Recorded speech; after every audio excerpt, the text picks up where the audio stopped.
आज का जो उन्मान है, आज का जो टॉपिक है वो है हम खुदा के कलाम पर कबूलियत करें। हम खुदा के कलाम को क्या करें? कबूल करें। क्या करें? कबूल करें। हालेलुया। क्योंकि बहुत सारे लोग कलाम को कबूल नहीं करते तो फिर वो भाग जाते हैं, तो असल में वो लोग असल बरकत से महरूम रह जाते हैं। हालेलुया। और जैसे मसीह की पैदाइश के दिन चल रहे हैं, तैयारी श्यारी हो रही है, तो क्यों ना हम कलाम मुकद्दस में से ऐसी दो शख्सियत की तरफ आज गौर करेंगे जिन लोगों ने खुदा के कलाम को कबूल किया और खुदा के कौल के मुताबिक अपनी जिंदगी को बिताना शुरू किया। हालेलुया। और आज मैं जिनके बारे में बात करने वाला हूँ वो कोई आम शख्सियत नहीं है, वो आपके और मेरे खुदावंद यीशु मसीह के माँ और बाप है, जिन्होंने जिस्मानी तौर पर उन खुदावंद यीशु मसीह को पैदा किया। हालेलुया। तो हम सीखते हैं उनकी जिंदगी के बारे में ताकि हम खुदा उनके नाम को जलाल दे सके और देख सकें खुदा ने इन दोनों को किस तौर पर अपने लिए इस्तेमाल किया और इन लोगों ने किस तौर पर अपने आप को पेश किया। हालेलुया। जी, मेरे साथ लुका की इंजील निकालें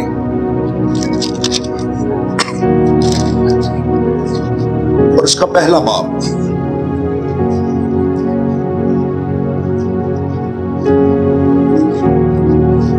और उसकी 38 आयत पढ़ेंगे। देखिए खुदा की बंदी क्या कहती है। जी,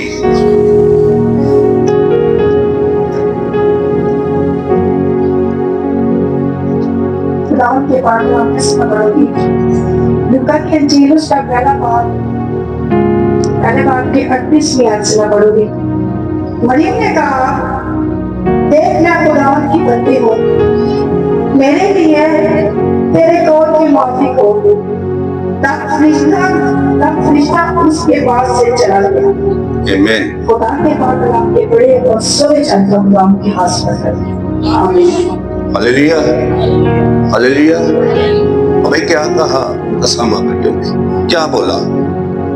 मरियम ने कहा कि देख मैं खुदा की बंदी हूँ, मेरे लिए तेरे कौल के माफी हो।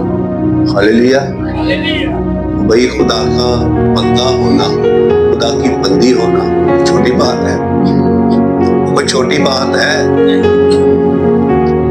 और फिर इस चीज के लिए कबूल करना, मेरे लिए तेरे कौल के मुताबिक हो, खुदा तो जैसा चाहता है वैसा हो। ये बहुत बड़ी बात है, ये बहुत ही बड़ी बात है। एक चैलेंज है उसकी जिंदगी में। एक कुंवारी लड़की है, मर्द से नावाकिफ है, लेकिन फिर भी वो कह रही है खुदावंद मेरी जिंदगी में तेरे कौल के मुताबिक हो, जैसा तू चाहता है वैसे ही हो। तेरी बंदी हाजिर है।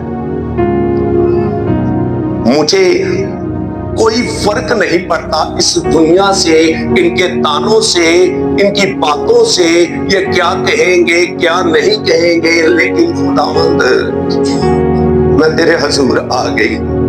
मेरे कान इस दुनिया की तरफ नहीं बल्कि मेरे कान तेरी तरफ है और मेरी जिंदगी में तेरे कौल के मुताबिक हो, क्योंकि मैं खुदावंद तेरी क्या हूँ?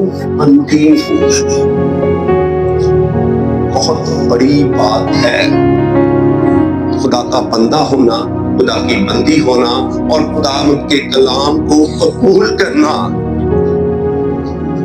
और मुकद्दस मरियम की तरफ देखते हैं तो जब उन्होंने क्या किया, खुदा के कलाम को कबूल किया और इस चीज का इकरार किया और बोला, अपने मुंह से डिक्लेयर किया और बोला खुदा मैं तेरी ही बंदी, मैं तेरी ही बंदी हूँ, मेरी जिंदगी में तेरे कौल के ही मुताबिक। तब फरिश्ता उधर से चला गया। हालेलुया। किस किस को समझ आ रही है आज के कलाम की? तो भाई जरूरत है हम इन चीजों को सीखें, गौर करें, तवज्जो करें और अब हम मत्ती की इंजील में जाएंगे, जरा मेरे साथ निकालें मत्ती की इंजील पहले बाब में जाएंगे, ताकि हम देखेंगे मसीह की पैदाइश के बारे में भी, क्योंकि ये सारा इन दोनों का कॉन्टेक्ट मसीह की पैदाइश के साथ है। जी आप 18 आयत से इनको पढ़ना शुरू करें आस्ता आस्ता। अब यीशु मसीह की पैदाइश इस तरह हुई जी जब उसकी मां मरियम की पत्नी यूसुफ के साथ हो गई। किसके साथ हुई?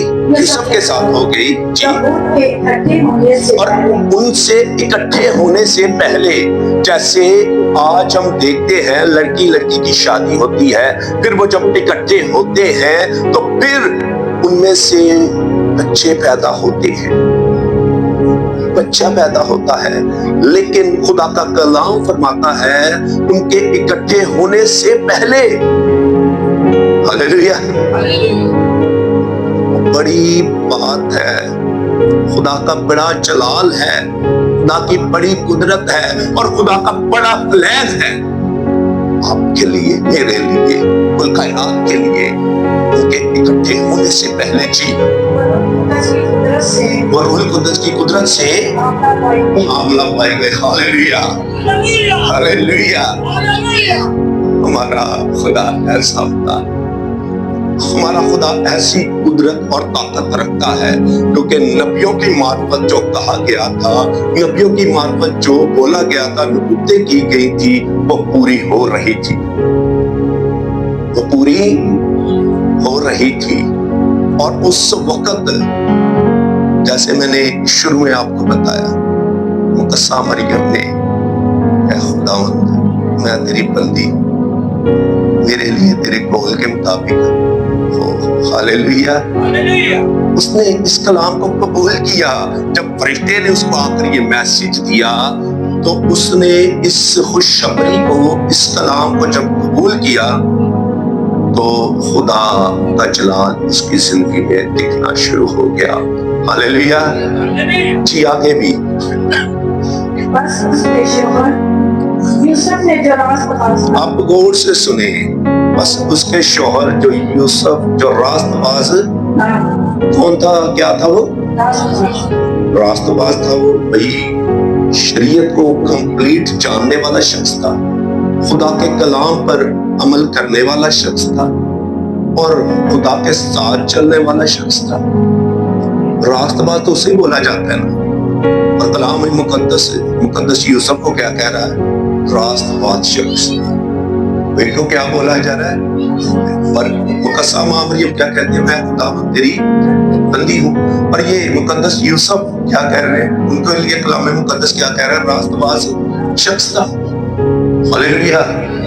और खुदा ने कैसे लोगों का चुनाव किया, कैसी उनकी शुरू से तैयारी कराई। जी आगे। और उसे बदनाम करना नहीं चाहता, और उसे बदनाम करना नहीं चाहता। मतलब यूसुफ के ज़हन में, ख्यालात में, चाहे वो रास्तबाज था, जैसे भी था, उस वक्त तरह तरह के प्लान चल रहे होंगे। और क्योंकि उसको इस चीज से वो नावाकिफ था, क्योंकि तब तक खुदा का कलाम उस पर जाहिर ना हुआ था, और वो शायद इस मंसूबे में हो या इस सोच में हो, भाई इसका शायद रिलेशन और कहीं है।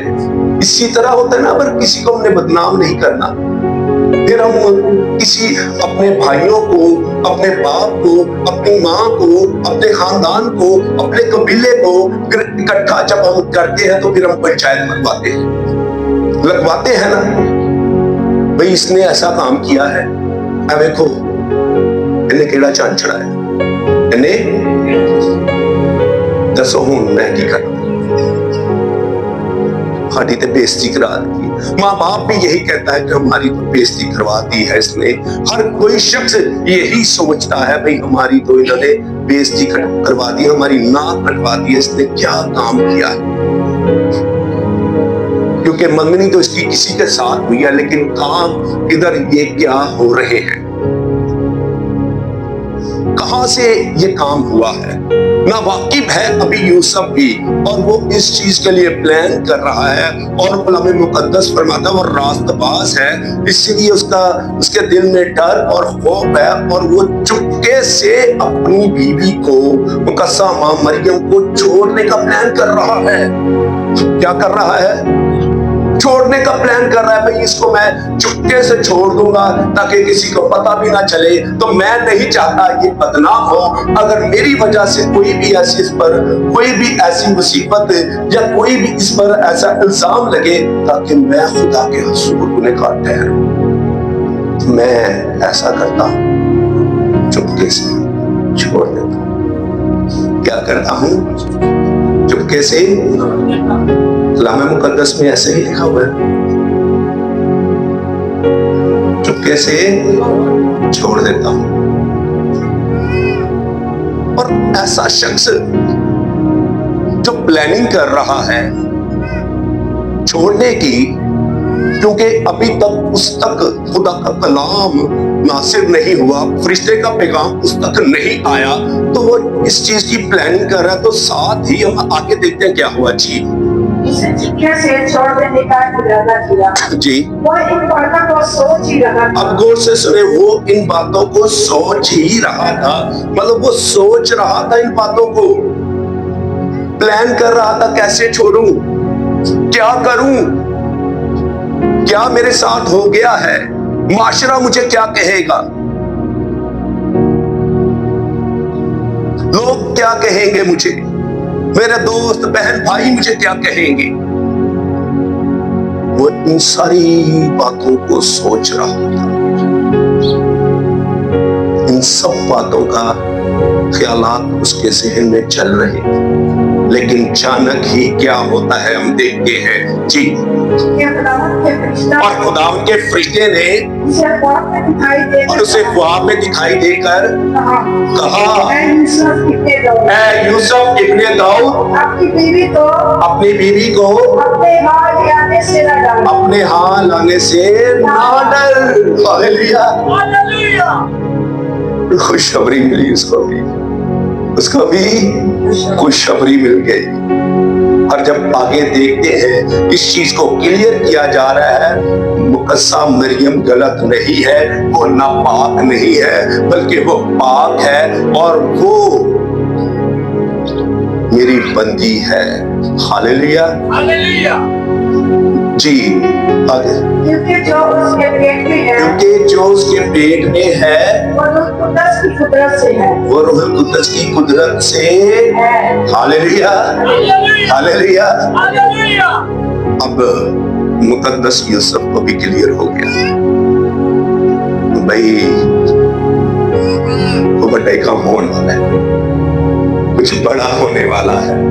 हालेलुया, बड़ा होने वाला है। इस जमीन पर हर एक गुनाह को मिटाने वाले आने वाला है। हालेलुया। और खुदा की बड़ी कुदरत इस जमीन पर जाहिर होने वाली है। हालेलुया जी। आगे भी हम देखते हैं उसका बेटा होगा और तुम उसका नाम यीशु रखना। हालेलुया। और वो यीशु नाम जिस नाम से बदरूहें निकलती हैं, वो यीशु नाम जिस नाम से लंगड़े चलते हैं, वो यीशु नाम जिस नाम से नजात मिलती है, वो यीशु नाम जिस नाम से गुनाह माफ किए जाते हैं, उसका नाम तुम यीशु रखना। हालेलुया। खुदा ने फरिश्ते के वसीला से यूसुफ तक खुशखबरी पहुंचाई। और मैं जब कलाम मुकद्दस को पढ़ रहा था, सीख रहा था, और मैंने देखा इन्होंने खुदा की प्लानिंग को पूरा किया, लेकिन बहुत सारी मुसीबतें उठाई। उस जमाने का बादशाह हेरोदेस उनके पीछे लग गया और यीशु को मारने के लिए तैयार हो गए और हुक्म भी कर दिया। फिर मैं जब देखता हूं तो खुदा के फरिश्ते ने फिर ख्वाब में आकर उसको हदायत दी, तो फिर खुदा के फरिश्ते ने उसको बोला मिस्र में चला जा। वो मिस्र में चला गया। तो अब हम जब देखते हैं प्लानिंग किसकी है? यूसुफ की है? मुझे बताएं जरा। मुकद्दसा मरियम की है? उन दोनों ने अपने आप को पेश किया है खुदा के हुजूर, और उन दोनों ने खुदा के कलाम को कबूल किया है जो फरिश्ते के वसीला से उनको मिला। हालेलुया। और आज बहुत सारे पैगाम खुदा हमें देता है। आज भी मैं जो आपसे कर रहा हूँ ये कलाम है। अगर हम कबूल कर लेंगे और इस भेद को जान लेंगे तो आपके लिए भी खुदा कुछ बड़े प्लान रखेगा। और उन दोनों ने बड़ी स्ट्रगल की। उस वक्त बड़े ताने भी खाते हुए नहीं उसने अपने पैर बराबर तू ऐसी औरत को लेकर आने लगा। लेकिन उसने खुदा की आवाज को सुना था, उसने खुदा के कलाम को कबूल किया था, उसने इस चीज की परवाह नहीं की आगे नतीजा क्या होगा। उसने इस चीज पर गौर और फिक्र किया, मैंने खुदा के लिए क्या करना है और मेरे खुदा का हुक्म है ताकि मैं मुकस्सा मरियम को अपने घर लेके आऊं, क्योंकि खुदा का कलाम फरमाता है वो तेरी बीवी है। और जब हम देखते हैं चीजों पर गौर करते हैं, आज बहुत दफा खुदा हमसे बोलता है, कलाम करता है, नबूवतें होती हैं। बहुत दफा खुदा हमारी जिंदगी में ऐसे प्लान रखता है, लेकिन हम उसके कलाम पर कबूल ही नहीं करते। तो फिर हम कैसे तरक्की करेंगे, कैसे आगे बढ़ेंगे? जी आगे भी जरा पढ़ते हैं 22 आयत तक। क्योंकि वही अपने लोगों को उनके गुनाहों से बचा देगा। क्योंकि वही अपने लोगों को उनके गुनाहों से बचा देगा। यीशु नाम। और उसका बेटा होगा और उसका क्या नाम रखना? क्या नाम रखना? क्योंकि वही अपने लोगों को उनके गुनाहों से निजात देगा। भाई और कोई नाम आपको निजात नहीं दे सकता। इसीलिए मुकद्दस मरियम, मुकद्दस यूसुफ को खुदा के कलाम को कबूल करना पड़ा। और उन्होंने दिल से किया, उन्होंने दिल से किया। ये नहीं कि सोच में पड़ गए, ये नहीं उन्होंने टेंशन की कि मेरी माँ है, मेरी बहन है, इन्हां दा की बनेगा, इन्हां दा की होएगा। किसी की उन लोगों ने परवाह नहीं की, क्योंकि खुदा का कलाम मुकद्दस में लिखा हुआ है, अपने पूरे दिल, अपनी पूरी जान से मुझसे मोहब्बत रख। हम अपने बहन भाइयों से, माँ बाप से सबसे ज्यादा अगर अपने खुदा से मोहब्बत रखेंगे और खुदा फिर हमारी जिंदगी में ब्लेसिंग को जारी करेगा। और आगे जब हम देखते हैं, मेरे साथ फिर लुका की इंजील में जाएंगे पहले बाप की, तो मुकद्दसा माँ मरियम क्या फरमाते हैं। वो कितनी खुश है, वो कितनी शादमान है। उनको दुनिया की आवाज ही नहीं आ रही, दुनिया की तरह तरह के ताने उनके कानों में पड़ ही नहीं रहे। वो कितने खुश है। देखते हैं पहले बाप की 46 आयत से पढ़ेंगे, 40 और 46 है। फिर मरियम ने कहा मेरी जान खुदा की क्या करती है? वो कितनी खुश है। मेरी जान खुदावन की बड़ाई करती है जी। और मेरी रूह मेरे मुनज्जी खुदा से खुश हुई। मेरी रूह मेरे मुनज्जी खुदा से खुश हुई। वो इस कदर शादमान है, वो इस कदर खुदा की तारीफ कर रही है और दुनिया की बातों की तरफ अपने कानों को नहीं लगा रही। दुनिया क्या सोचेगी, क्या प्लान करेगी, ये नहीं देख रही, क्योंकि वो तब वक्त था, लेकिन उसको आने वाले वक्त के बारे में भी पता चल चुका था। हालेलुया। सुने जी। क्योंकि उसने अपनी बंदी की बदहाली पर हाँ जी, बदहाली पर नजर की और अब से लेकर गौर से सुने, देख अब से लेकर हर जमाना के लोग मुझको मुबारक कहेंगे, मुझे मुबारक कहेंगे। हम कहते हैं ना, मुबारक हो मां जिन्हें यीशु ने पैदा किया है। हालेलुया। और इस चीज के लिए वो शादमान है। मेरा नाम यीशु के साथ जुड़ गया, मेरा नाम कभी भी जुदा नहीं होगा, क्योंकि मैंने यीशु के लिए बड़ा काम किया है। मैं अपने बदन को, अपने जिस्म को यीशु के लिए पेश किया है, ताकि मैं यीशु की जिस्मानी मां बन सकूं और उसे पैदा कर सकूं, ताकि खुदा का मंसूबा इस जमीन पर पूरा हो सके। और मैं खुदा की शुक्रगुजारी करती हूँ, उसकी बढ़ाई करती हूँ, क्योंकि खुदा ने मुझे इस काम के लिए चुन लिया है। हालेलुया। जी आगे। क्योंकि उस काटे ने मेरे लिए बड़े बड़े काम किए हैं। मेरे लिए बड़े बड़े काम किए हैं। जी आगे तुम दिखा दिए। और उसका नाम पाक है। और उसका नाम पाक है। आज हम खुदा का बहुत शुक्रगुजार है इस चीज के लिए, खुदा की बेस्ट प्लानिंग के लिए जो मुकद्दस यूसुफ को दी गई, मुकद्दसा मां मरियम को दी गई, और उन लोगों ने भी बड़े ही जबरदस्त तरीके से यीशु की परवरिश की और हर एक मुश्किल का, हर एक परेशानी का उन्होंने सामना किया और खुदा बाप को जलाल दिया, उसके कलाम को कबूल किया और खुदा के नाम को ऊंचा करते गए, और जो नबियों की मार्फत की गई थी वो पूरी हुई। हालेलुया। खुदावंद आपको इस कलाम को इस तरह से